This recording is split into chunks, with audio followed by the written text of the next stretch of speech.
आणि आता एक नजर टाकणार आहोत 10च्या 25 मोठ्या बातम्यांवर। बीड दौऱ्यादरम्यान मनोज जरांगे पाटलांची प्रकृती बिघडली। छत्रपती संभाजीनगरच्या गॅलेक्सी रुग्णालयात उपचार सुरू। भावी खासदार पूनम महाजन असे पोस्टर सोशल मीडियावर व्हायरल। उत्तर मध्य मुंबईसाठी आशिष शेलार आणि पराग आळवणी यांच्या नावाची ही चर्चा। अद्याप उमेदवार निश्चित नाही। शिखर बँकेच्या कथित 25,000 कोटींच्या घोटाळ्यातील आरोपात अजित पवारांना दिलासा। सुनेत्रा पवारांसह अजित पवारांना क्लीन चिट। घोटाळ्याचे पुरावेच नसल्याचा रिपोर्ट। राहुल गांधींनी वडापाव खाण्याचा आस्वाद घेतला। सोलापुरातल्या सभा आटोपल्यानंतर हेलिकॉप्टरमध्ये बसून राहुल गांधींनी खाल्ला वडापाव। नाईट लँडिंगची सुविधा नसल्याने राहुल गांधी यांचा लातूरमध्येच मुक्काम। विमान उडण्यास अडचण आल्यामुळे राहुल गांधी दिल्लीला रवाना होऊ शकले नाहीत।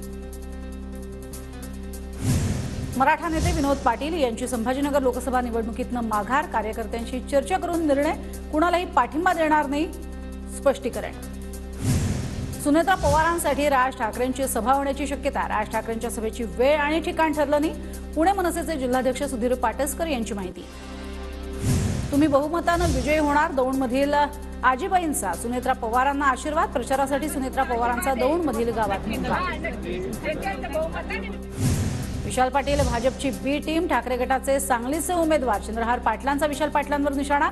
तर मीच विजयी होणार, चंद्रहार पाटलांचा विश्वास। कोल्हापूर लोकसभेतनं शाहू महाराजांच्या विरोधात बंडखोरी केल्यानं बाजीराव खांडेवर कारवाई। काँग्रेस प्रदेशाध्यक्ष नाना पटोले यांच्या आदेशावरनं खाडे हे 6 वर्षांसाठी निलंबित। बीड लोकसभेसाठी पंकजा मुंडेंकडून उमेदवारी अर्ज दाखल। उमेदवारी अर्ज दाखल करण्याआधी पंकजा मुंडे गोपीनाथ मुंडेंच्या समाधीस्थळी नतमस्तक। जालन्याचे मवियाचे उमेदवार कल्याण काळे यांना उमेदवारी अर्ज केला दाखल। राजेश टोपे, अमित देशमुख, कैलास गोरंट्याल यांची उपस्थिती।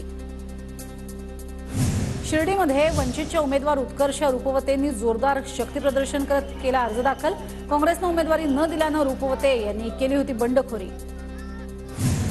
यवतमाळमधील पुसदच्या सभेत भाषण करताना गडकरींना आली भोळ। काही वेळानंतर गडकरींनी पुन्हा भाषण केलं। भिवंडीमध्ये काँग्रेसचे दयानंद चोरघे बंडखोरीवर कायम। तर 30 एप्रिल किंवा 1 मे रोजी उमेदवारी अर्ज दाखल करणार। चोरघेंची माहिती। मवियानं बाळमामा म्हात्रेंना उमेदवारी दिल्यानं दयानंद चोरघे नाराज। नाशिक लोकसभेचे वंचित बहुजन आघाडीचे उमेदवार करण गायकर यांच्या प्रचाराला सुरुवात। इगतपुरीमधील प्रसिद्ध घाटण देवीचं दर्शन घेऊन फोडला प्रचाराचा नारळ। सामान्यांची सुरक्षा वाऱ्यावर, पण घरात काम करणाऱ्यांना सुरक्षा। सरकार घरात काम करणाऱ्यांना Y+Z+ सुरक्षा देत आहे। पार्थ पवारांच्या सुरक्षेवरनं उद्धव ठाकरेंचा हल्लाबोल। पार्थ पवार कोणत्याही पदावर नसताना कोणत्या निकषावर सुरक्षा? मी विरोधी पक्षनेता, तरीही 20 फॉलोअप नंतर मला सुरक्षा। पार्थ पवारांच्या Y+ सुरक्षेवर वडेट्टीवारांचा आक्षेप। पार्थ पवारांना Y+ सुरक्षा देण्याचा निर्णय वरिष्ठ स्तराचा। पुणे पोलीस आयुक्त अमितेश कुमार यांची माहिती। पार्थ पवारांना Y+ सुरक्षा दिल्यानं विरोधकांची टीका। नाराजी दूर करण्यासाठी उपमुख्यमंत्री अजित पवारांनी पुण्यात तानाजी सावंतांची घेतली भेट। धाराशिवच्या सभेत सावंतांनी बोलून दाखवली होती नाराजी। सावंतांचे पुतणे धनंजय सावंतांनी उमेदवारी न मिळाल्यानं तानाजी सावंत होते नाराज। दक्षिण मुंबईच्या जागेसंदर्भात उद्या महाराष्ट्र भाजप लोकसभा प्रभारींच्या नेतृत्वात महत्त्वाची बैठक।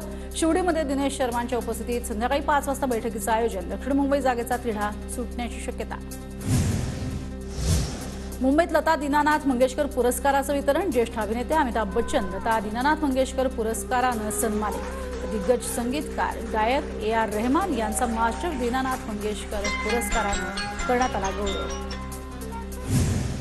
येरमाळामधील येडेश्वरी देवी चरणी लाखो भाविकांचा लोटला जनसागर। यात्रोत्सवातील चुनखडी वेचण्याचा मुख्य सोहळा, ज्याला महाराष्ट्रासह इतर राज्यातील भाविकांनीही केली अलोट गर्दी। साताऱ्याच्या जावळी तालुक्यात कुडाळमधील ग्रामदैवत पिंपळेश्वर वाकडेश्वर महाराज देवी देवतांचा शाही विवाह सोहळा संपन्न। सोहळ्यामध्ये उदयनराजे आणि शिवेंद्रराजेंची एकत्र उपस्थिती।